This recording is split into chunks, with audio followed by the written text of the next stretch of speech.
Mateus capítulo 26, nós entramos na trajetória ou na caminhada de Jesus para a crucificação. Interessante acompanhar esse caminho de Jesus, né? A partir do versículo do capítulo 23, 24, a gente vê a entrada de Jesus em Jerusalém, ele já subindo para a sua morte. Depois ele passa pelo templo e ele vai para o Monte das Oliveiras, onde ele ensina aos seus discípulos sobre as coisas que aconteceriam nos últimos dias. E aqui ele sai do Monte das Oliveiras e vai com seus discípulos para Betânia, para a cidade de Betânia, ali próximo, onde ele celebra a Páscoa. Depois dali ele vai para o Getsemane, e do Getsemane ele vai para o Gólgota. Interessante essa caminhada de Jesus, passando seus últimos dias no coração de Jerusalém, né? Ali na região do templo. E o contexto é um contexto da Páscoa, né? Os judeus já estavam se preparando para celebrar a Páscoa. Interessante, Jesus morre na mesma época em que os judeus comemoravam a festa da libertação do Egito, da escravidão do Egito. Isso é muito significativo, pois tem uma relação profunda e clara entre a morte de Jesus, que traz libertação espiritual para o povo e libertação existencial para aqueles que creem, assim como Deus no Egito antigo libertou o povo de Israel. Aqui no capítulo 26, a gente se detém e se depara com a ceia de Cristo, que é o movimento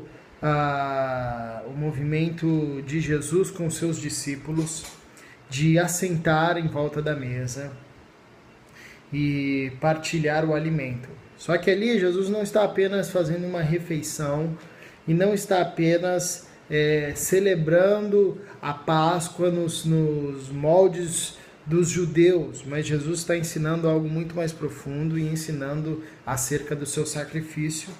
E ele deixa um movimento aos seus discípulos, que é o movimento que nós vamos conhecer como o movimento da ceia do Senhor. Que é quando ele toma o pão e o cálice e diz, olha, esse aqui, o pão representa o meu corpo e o vinho, o cálice representa o meu sangue, e é a nova aliança de Deus para a remissão dos pecados. Ou seja, assim como Deus com o povo, através de Moisés, instituiu uma aliança pela lei, Deus agora em Jesus com o seu povo, com aqueles que crescem no Cristo, eles estavam celebrando ali, através de Cristo Jesus, uma nova aliança. E essa aliança não era mais pela lei, essa aliança é pelo sacrifício do Cristo, pelo sacrifício do Cordeiro. Por isso Jesus diz, olha, toda vez que vocês comerem do pão e beberem do cálice, vocês devem fazer isso em comunhão, relembrando que vocês fazem agora parte de um povo da nova aliança. E vocês devem fazer isso proclamando essa nova aliança. Então Jesus reúne os seus discípulos e, através do movimento que a igreja vai adotar como a ceia do Senhor, fica instituída o símbolo e o movimento da nossa nova aliança. Nós somos o povo da nova aliança, que é baseada no sacrifício de Jesus Cristo. Então, todo aquele que crer no sacrifício de Jesus Cristo, ele, pela graça de Deus, por meio de Jesus Cristo, tem a remissão dos pecados. É livre, é liberto da escravidão e passa a viver a vida de Cristo. É interessante que nesse capítulo a gente tem o movimento de Pedro e de Judas, que fazem uma relação entre os dois discípulos, um discípulo que nega, o discípulo que trai. Mas o que eu acho interessante de destaque o começo desse capítulo.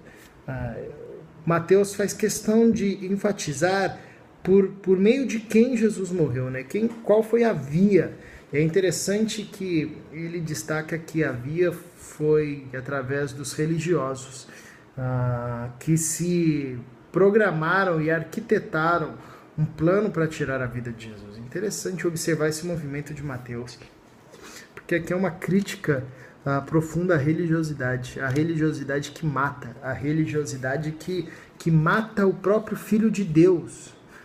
Interessante isso, né? Porque esses religiosos eram aqueles que esperavam a vinda do Messias, do Salvador, mas eles são os que matam o próprio Cristo, o próprio Salvador.